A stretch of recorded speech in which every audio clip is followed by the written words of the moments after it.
There's no place like home. There's no place. Home.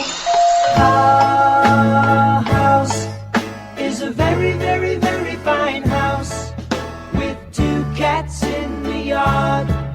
Life used to be so hard. Now everything is easy 'cause of you. And now... Well, hi there and good morning. This is Home Wizards. I'm Cindy Dole. Hey, I'm Eric Stromer. Hi. And we love to help improve your home and improve your life. We're looking at all kinds of great things to do in the not only in the kitchen, but in the garden over the next couple of hours. And, Eric, I was just outside in our front yard, and this is something that always makes me feel like, spring is really coming. We have these jasmine vines, and they have little baby pink buds that come about, and then the flowers start to bloom all over the vine, and it just smells so fresh, and it's like, spring is really coming. You know what? I go crazy for the fragrant vines. I also love the honeysuckle, and then the orange blossoms make me go nuts. I swear to God, I will chase down that scent if I smell it in a neighborhood in my car. That's how much I love it. But the truth is, can you really smell anything right now? It sounds like you got. I can't even. I don't even have a nose.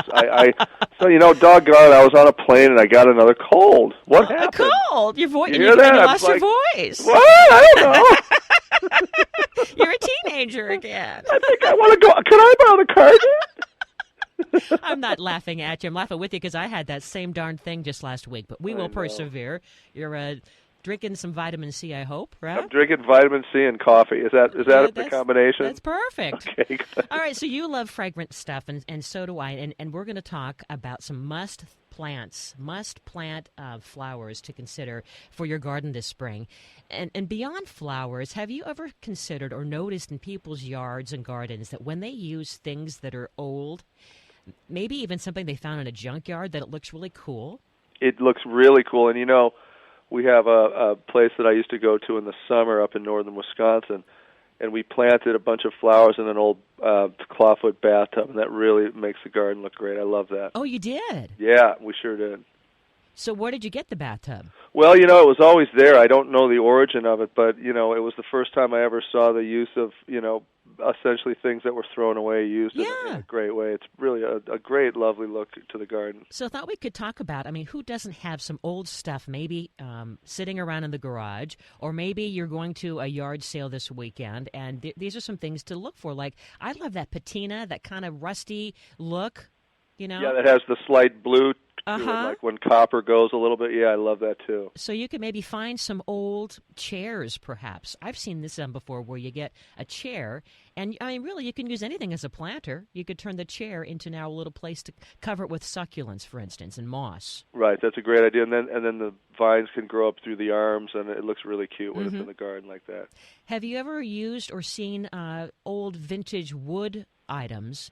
Yes, I have. The only problem with that is if you utilize the wood for your box to hold earth, it can sometimes rot out on you. So oftentimes I like to put some sort of an insert in the thing that you're using, so that wood part doesn't rot out on you. That's a good idea. But yeah, I do love the look of that also, absolutely. And another way you can find these things, you can go to the Municipal Waste Authority to find out when the next pickup is, and basically go shop someone else's trash. Listen, I got to tell you, I spent a lot of my life at the city dumps. No, you're not that guy. No, I am. No, seriously, taking refuse and stuff from jobs that I've demoed, I would drop it off in my pickup truck. And I those orange chairs that are in my lawn right now, those are from the dump. Oh, my gosh. Well, that's very green. I put them right back in the trunk. I felt like Beverly Hillbillies, but I did it, and they're great. But that is very green because you are repurposing and reloving something, right? I sure am, yeah. And they're great chairs, too. And some, I think oftentimes people just get overwhelmed and they just say, forget it, let's just throw everything away. But that was good stuff. And then you see some of these guys battling it out at the junkyard. It's like, the old Wild West, and, some guy gets an eye on an old shelving system, and then cut to the slow motion run as each person runs fast toward the shelf before the other guy, and then you grab it. It's mine. It's a little bit of a competition, I guess. Sure is. It is that way. What is that? Whether it's you're going to a sale, or you're going to a garage sale of any kind. I mean, people want to get the best deal, and all of a sudden it brings out that, I don't know, that warrior in us or something. Yeah, and it's called the retail warrior. And then when you finally do get to it, then it seems like anything that other people are interested in better. seems like the right thing. Well, yeah, because you got theirs. Exactly. Well, another fun thing to think about, if you are going to bring salvage or previously used or loved things to your garden, I always am really intrigued when someone finds a bright turquoise, and you mentioned your orange chairs. And by the way, you know that we changed our kitchen from orange to muted taupes and chocolate, and what's the color of the year?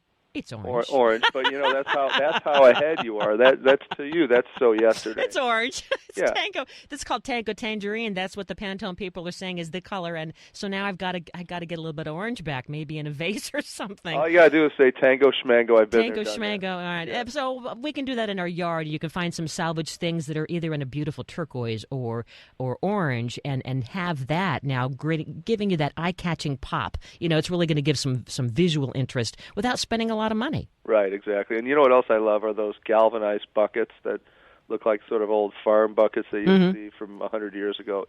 Anytime you use those, you don't really have to do much of anything except throw the flowers in, and you know, as long as you have really beautiful, you know, blooming flowers, boy, I tell you, anything looks great. Now, if we wanted to preserve an aged patina, let's say it's metal, right? Yeah. Would you then suggest using some Rust-Oleum or some kind of a Sure, rust? yeah, you could, if you love where it is right now and you don't want it to progress, you could spray some clear coat on it and keep it exactly as it is right now. Mm-hmm. That would be a great idea. I also love interior doors or even windows and using them as decorative pieces, vintage accents, if you will, to create garden art. Right. You know, you can use an old door. One of my favorite things that I've seen is a window, and it's just the frame of the window, and it becomes now, it's like you're framing the garden.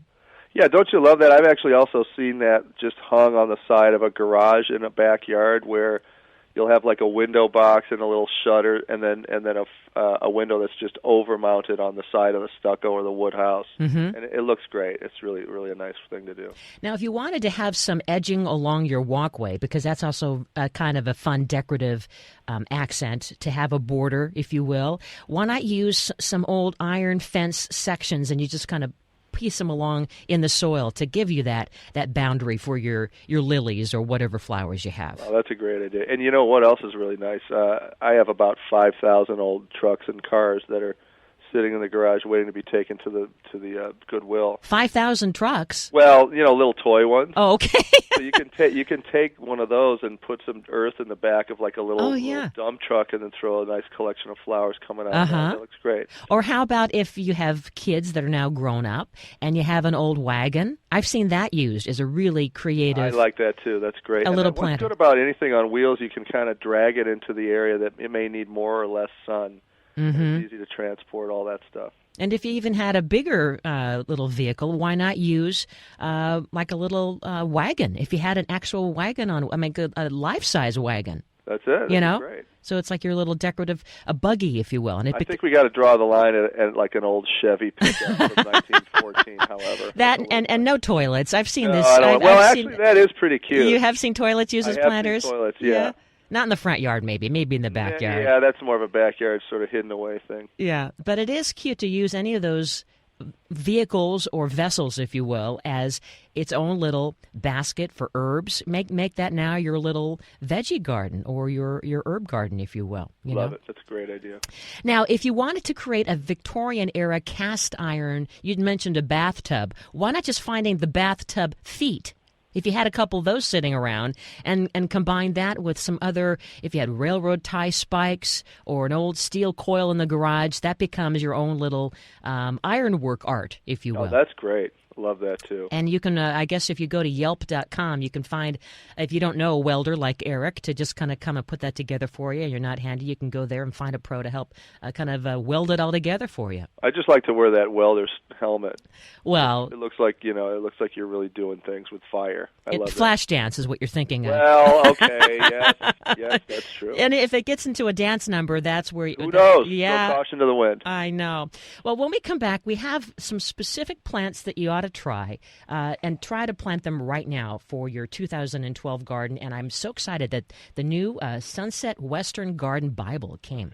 I know, when that came, you called me, like you just got your first Hot Well, Wheels it is toy it's like Christmas. It is because it has over 2,000 photographs, because it's fun to not only hear the name and know what the name is, but you got to see it to believe it, to see all those colors. And then not only do you get the ideas, but then you go, okay, where can you plant them? Because it matches, the microclimate for your part of town in your garden, so that you're going to have a better chance of success, right? I think that's the very one thing that helped me the most with planting.